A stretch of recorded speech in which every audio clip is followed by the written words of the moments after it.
a question for Dr. Kadri. Thank you for the presentation. Two questions, actually. First of all, you had mentioned that numbers have been falsified and reported incorrectly. Could you elaborate on this point? I mean, poverty indicators and unemployment rates are they being reported by only one party? How can you really falsify such numbers? And number two, your point about the government size. Now, a lot of talk is being said about narrowing down the government, and you're saying that you want to actually increase the size of the government. But the governments in the Arab region are, as we know, they're huge, actually, in terms of employment rate and the number of employment in the government sector. But we know that there is a high level of corruption.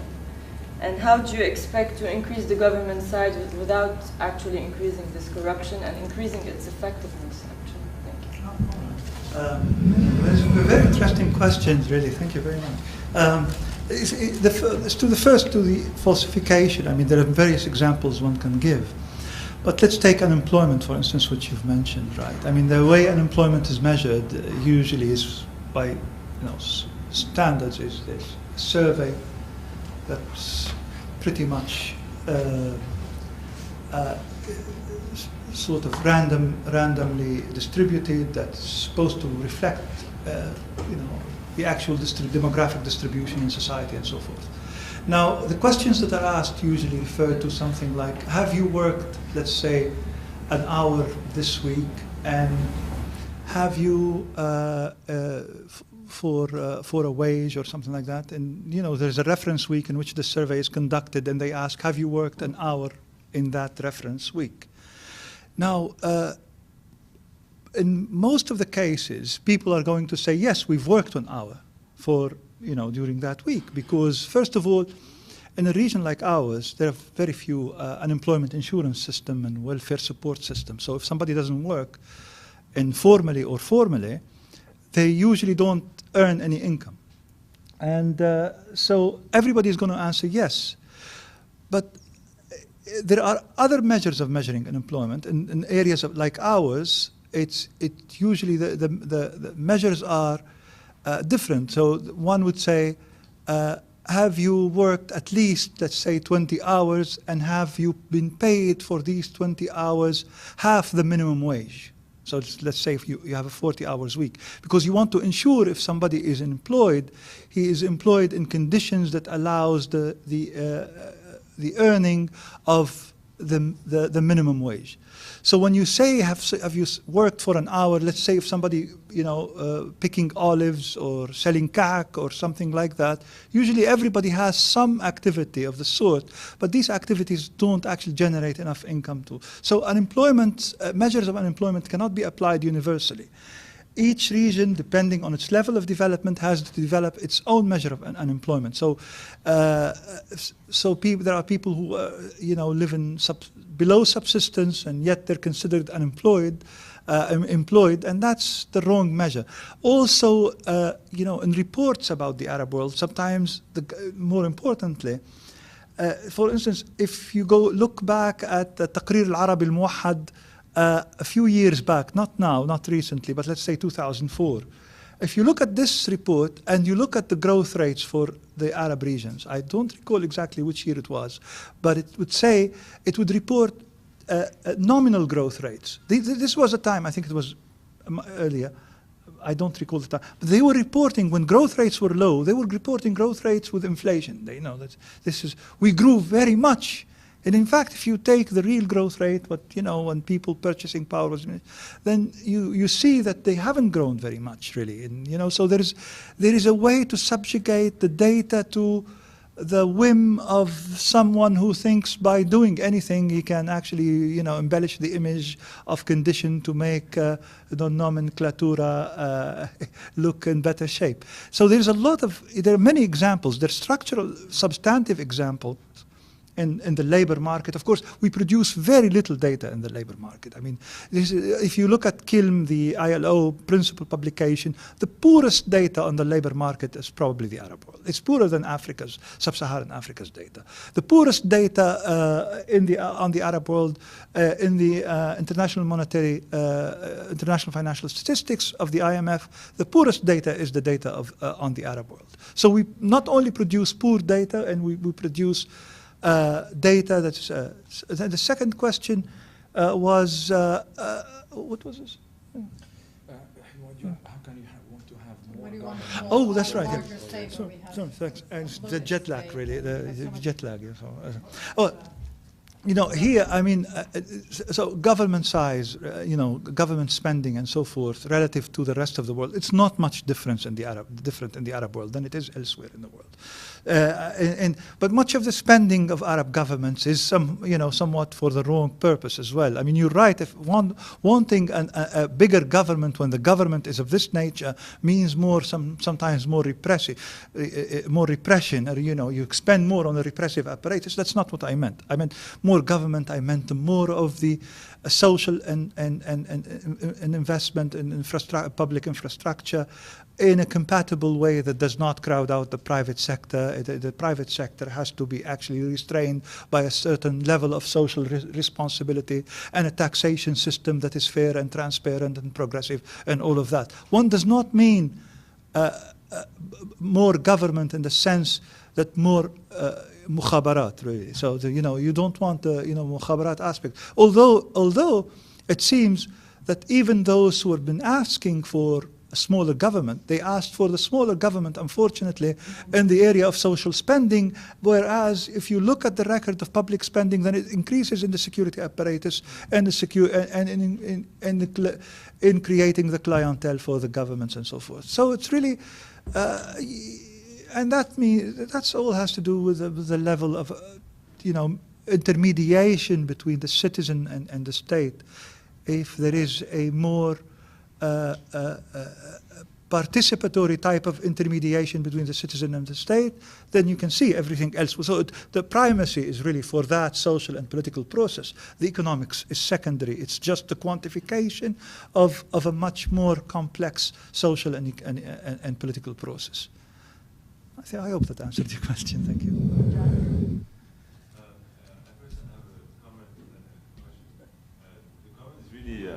To commend you on this effort to organize this kind of conference with this kind of discourse in AUB, because I know that there is always a lot of, and I'm speaking from experience, and Rami knows what I'm talking about.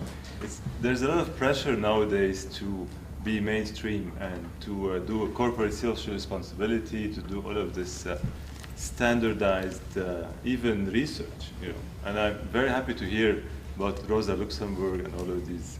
Not because I almost adhere to this, but because it's nice to hear different opinions. And I really commend you on this, that you've been able to organize a non-mainstream meeting or conference like this. I should say that all the participants have their own institutions pay their way.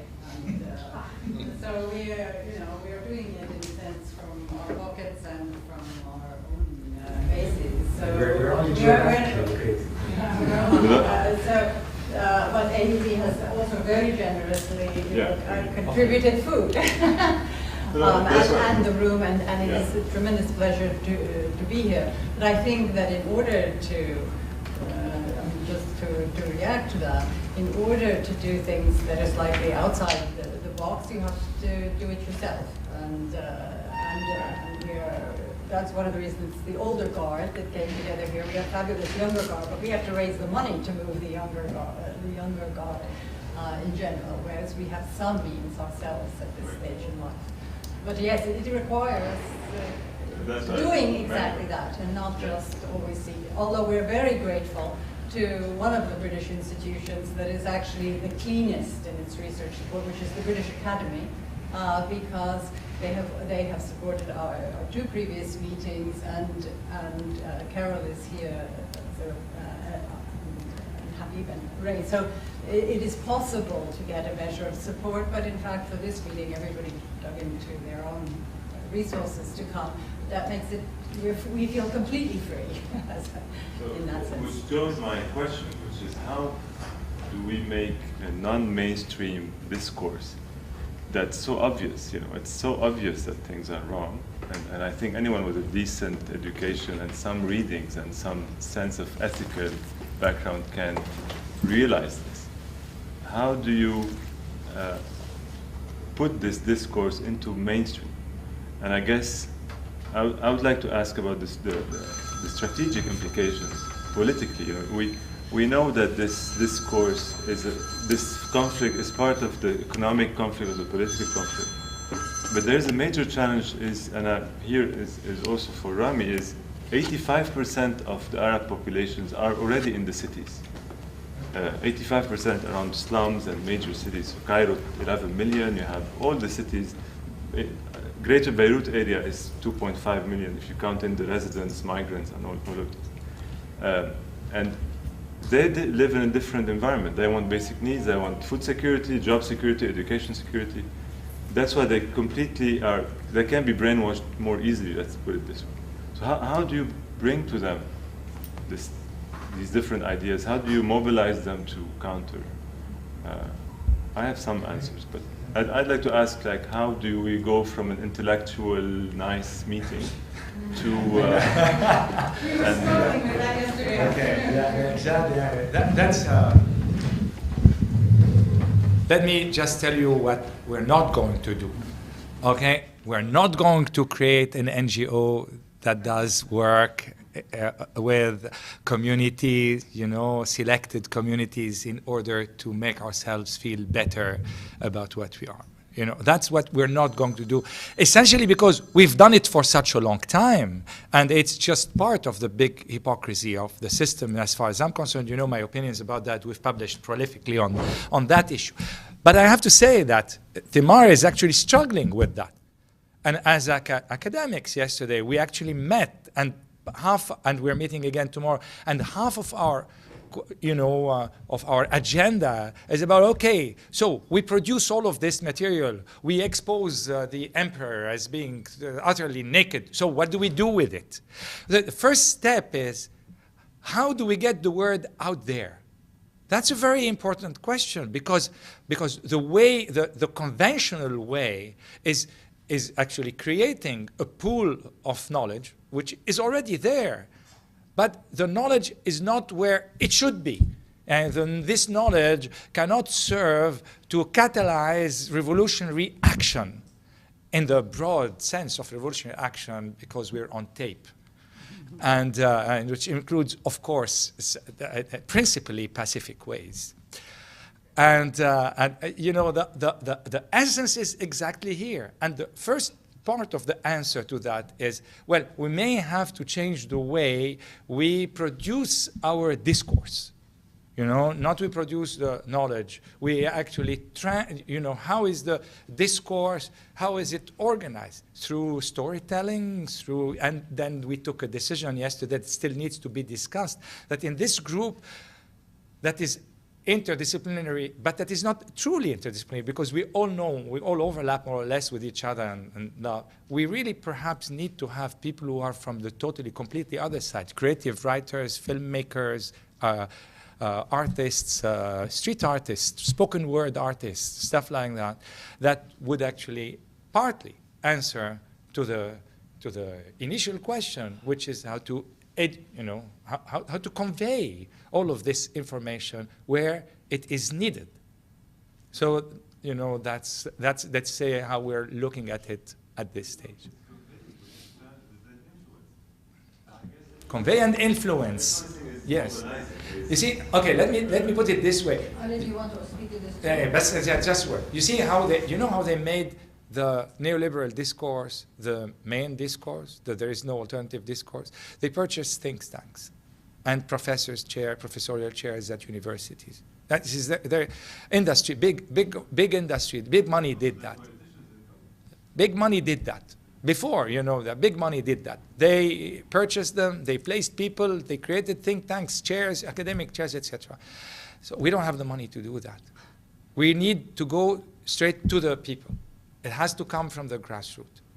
it can't, you know, we really cannot buy university chairs, or I'll buy mine, you know, and go skiing every day, in the winter, of course.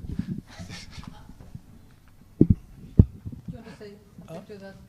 Oh yes. Well, thanks for the comment. And just to, I think, you know, the debate as it is, you know, this is just to infuse the debate with a contrarian idea. And if we keep up that tradition, that's the healthiest of all traditions, really.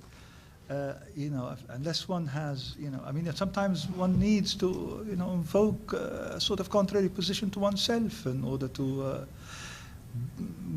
you know, better conditions, rather. So it's just, the important thing is just to keep that tradition alive, and more of that, I think, in every institution, and especially in, you know, healthy philosophy departments and universities are, you know, necessary cornerstones of knowledge, really.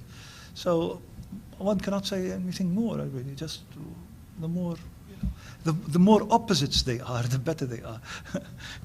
Yes, please, and please do identify yourself, because Judge Tabit didn't. I mean, but here. Judge Tabit Didn't, but yeah. Hi, I'm losing my voice, but my name is Megan Scanlon. I work in the AUB New York office for the Office of International Programs. And I'm actually really interested in food systems in New York City, and so this is really interesting, and thank you.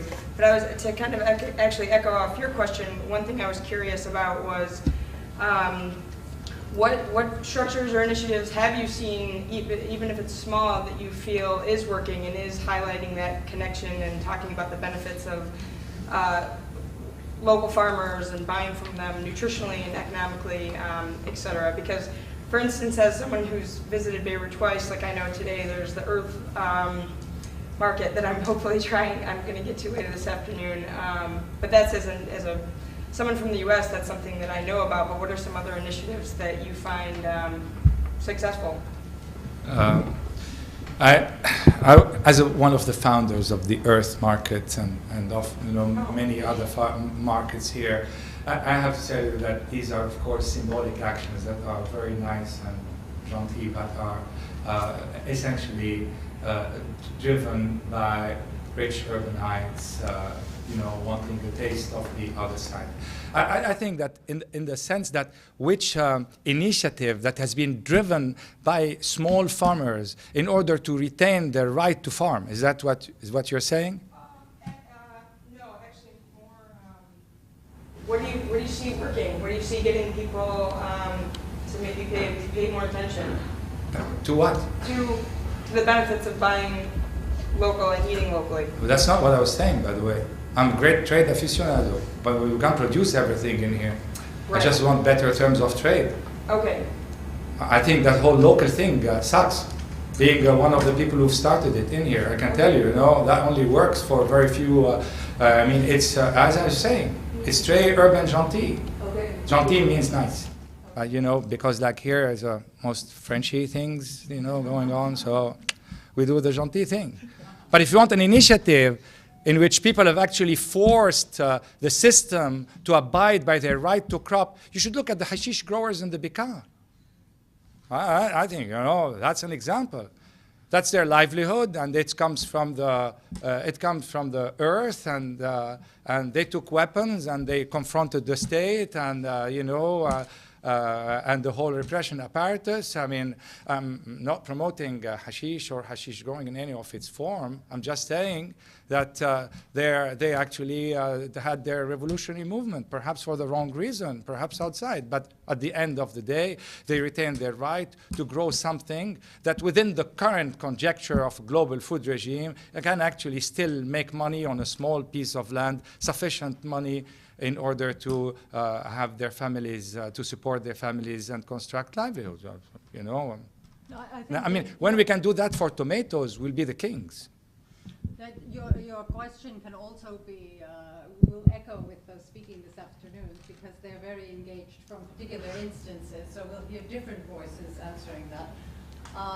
Ali, I don't know that you want to, do you want to speak to that? No, I think Rami. Okay. Yes, please. And then, yes. Thank you. I want to ask... Do you want to identify yourself with it wider? Rami Zurayk from Sam Faris Institute at AUB. I want to ask you both, thank you for the great presentations. Is there any evidence that in the last 2 years in Tunisia and Egypt, as these processes of change start to take place, that any of the social movements that have been taking place in these countries, labor, women, rural people, whatever unions, any evidence that these social movements have started to bring up these issues of injustice, inequity, subjugation, exploitation, sovereignty, in the transformation of the political systems? And is there any evidence that there is any possibility to use the legal systems, either in the third world or in the south or in the Western countries, if there's anything, for instance, in terms of damaging health, whatever, human rights issues, is there any possibility to use the legal system to redress some of these imbalances? We'll have our speakers. Yes, exactly. In the next panel, we have people who have been working in Egypt and Tunisia, and so I think that there will be part addressing that directly. But let's just continue to hear from our speakers of this panel. Yes, I mean, I think the yes, in the yes or no world, the answer would be yes, but that it is, and that's, you know, what I hear Habib say and what other comrades and friends and people who work with me. My feeling is that the work, you know, the initiatives are there, but they're still small and need to be, you know, to increase. I think the legal system has worked historically in favor of the power structure. You know, the people who make the laws, etc. But I mean, I don't see why, and if you make me a dictator, I shall not make laws that benefit the poor. You know, I mean, but that you need to change the system completely. The laws are, I don't think the laws are there. However, Habib and Habib doing that. General remarks that I would make is that, speaking of, because I've worked a lot on law, is that of course our whole thrust, the whole thrust of the dominant discourse has been in terms of human rights that really excluded social and economic rights. They were very restricted in a kind of political rights language. So it would require, I mean, even to open that front more broadly. And these are the things that are back on the agenda. If you want to use a rights language, which is one of the central languages of law claims, then at the very minimum you have to open it back out to economic rights and certain basic social rights. But that's just a much more general comment. But I think there's a reason that the law has not been, and that the law has been totally, so to speak, and that the rights movements have not really been able to engage with that because of the very terms by which they're supported. It would be my general kind of reaction. But I think there's some movement within that. Are there? Yes.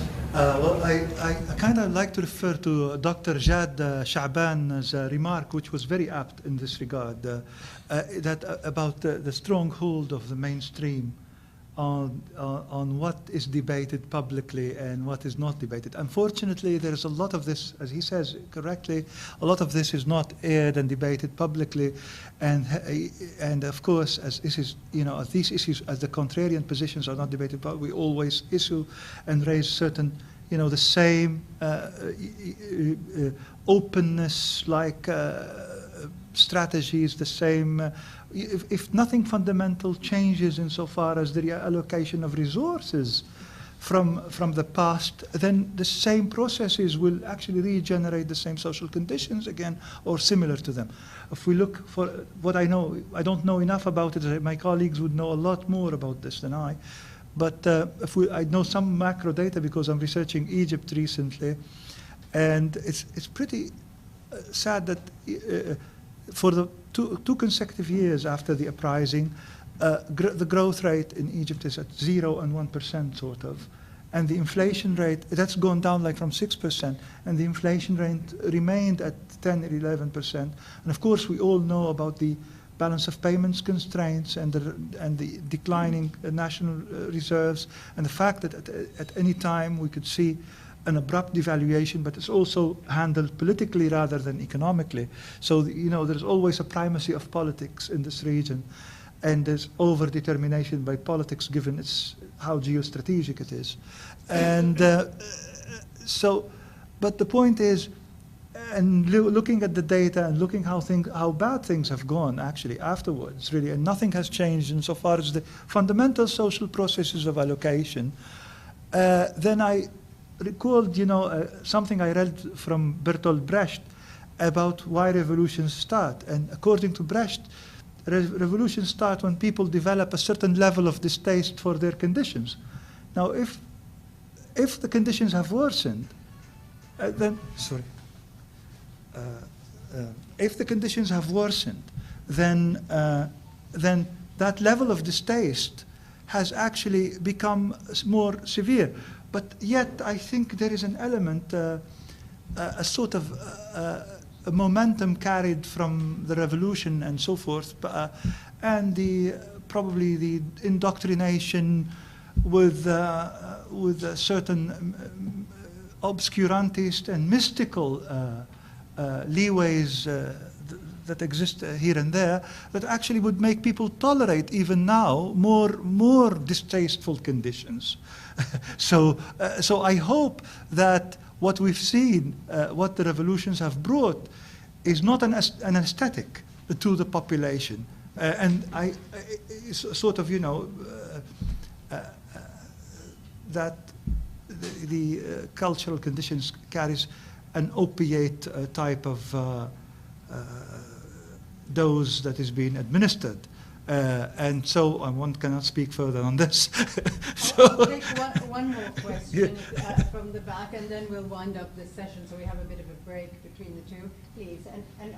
Who are you? Yes. My name is Nadeem Baragalla. I'm a colleague of Rami Zurayk at Agriculture and Food Sciences.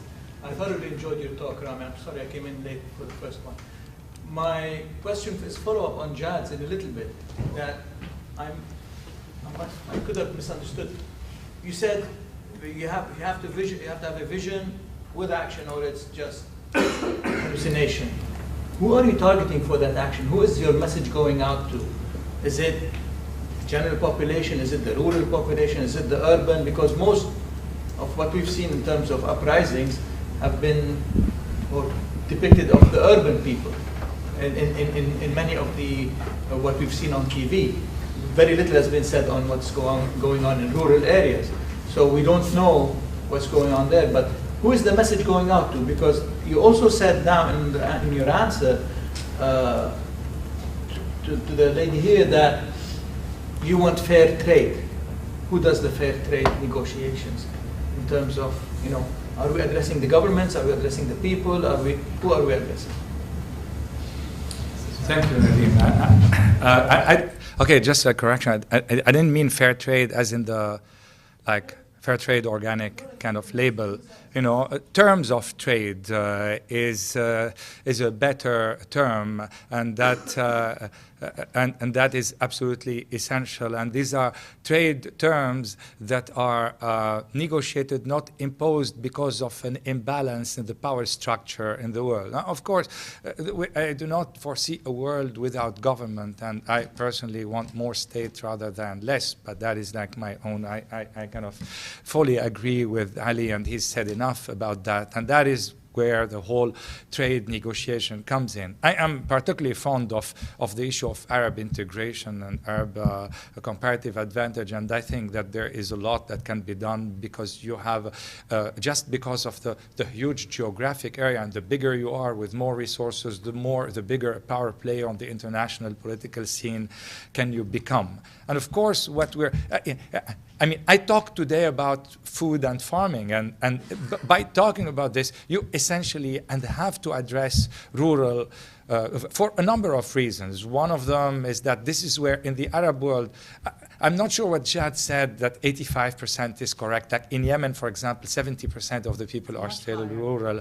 And there are, and in Morocco and in North Africa, it's also, I mean, and also what does exactly rural mean? You know, when you have people who live in Dahiya and who commute and who half of them are here, half of them are there, are they really rural? Are they in a cité dortoir near Beirut, when half of their income comes, or their, you know, not their monetary income, but their spending, including food, comes from the rural area, from work they do on the olive trees, etc. Are they rural? Are they urban? I'd rather like to see like a blur and talk about, rather than geographic allocation, classes. And of course, you know, I am completely, you know, I think there are classes that are exploited, not to use like big words, but, you know, I mean, Ali mentioned Rosa Luxemburg, I didn't. And these are exactly the classes we are addressing, be they in urban, be they in rural, be they anywhere, you know, in that sense. And I'm sure you understand what I'm talking about. Nadim, so these are essentially the people you're addressing. Is whoever, as Ali just pointed in a second, is in a state of discontent about their current condition, that they can create the revolutionary movement that can dialectically move the world to a better place. And I think that as humanists at the end of the day, because that's what brings many of us all together from different perspectives, as humanists, that is exactly what we aim to have. A society that is more just, that is fairer, in which at least poverty is not inherited as if it was a genetically transmitted disease. Let's start with that. I'd like to, okay. Quickly, Rima, because, okay. My revolution. You're not, by the way. I am. Just saying. That way. My revolutionary instincts are shrinking. But Shrinking? yes, I mean this is a natural You haven't phenomenon. reached to it, But I want the youth to stay there. And we go back to that question of whom are we addressing and what is the path to take? Is it to flood the literature with more information so we oblige them to read and look at this thesis? What is it that we are doing? Because you know, and I know, in our academic infrastructure, in our academic institutions, we are forced to speak the donor's language. We are pushed to do things that sometimes we don't want to do. Measurements are really getting too much popular these days. So there must be a path to take, and there must be a coalition. We could really form a coalition. Don't call it think tank. Call it something else. But something that would drive us and would bring us together to keep going. Sure. Yeah. Dad.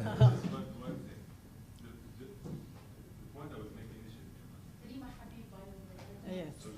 Public health. Just the fact that this is organized is kind of a resistance movement. Really. I mean, I'm not saying, it's serious. Just the fact that you still have people who have an alternative discourse, if you agree with them or not. But just the fact that, as Ali said, we have diversity in opinion is a luxury. Look around you about, all of the rights, now the latest one, civil marriage thing. And look at the discourse that people are having. We're at the bottom, That's the fact that still we're discussing this, that still a researcher like you and others are producing something different. That in itself is an achievement. So, Rima, as a representative of the youth, I can tell you we're there. Okay, but I want to say something. I tell my friend Tariq here, who's a creative writer and a great source of inspiration to me here. We have these long discussions, deep political discussions in which we make the world and then destroy it and then make it again and then destroy and then make it again.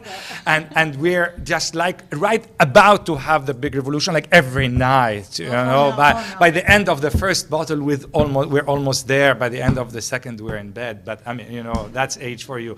And Tara and I agree on something. If anybody taped any of our debates, however revolutionary they can be, will get about, I'd say, 300 views on YouTube. And I want to go Gangnam Style, 1,800,000 views, okay? And that's really what we need to be seeking. This is really where when the stuff we say and the way we say it, because it makes sense to people. It cannot not make sense. It's about their lives and our life and their needs. When we say it in a way that gets you 1.5 billion hits, then we're on the right track. And we're working on that. Then you make a lot of money. Shadi, I could make a lot of money in many different ways. And I'm still exactly where I am. You sincerely believe that farmers do revolution? Yes, I do. Yes, I do. And these are the Arab revolutions are embedded into We will carry on rurality. this debate in the next panel. Right now we will have a short break. Thank and you. we will reconvene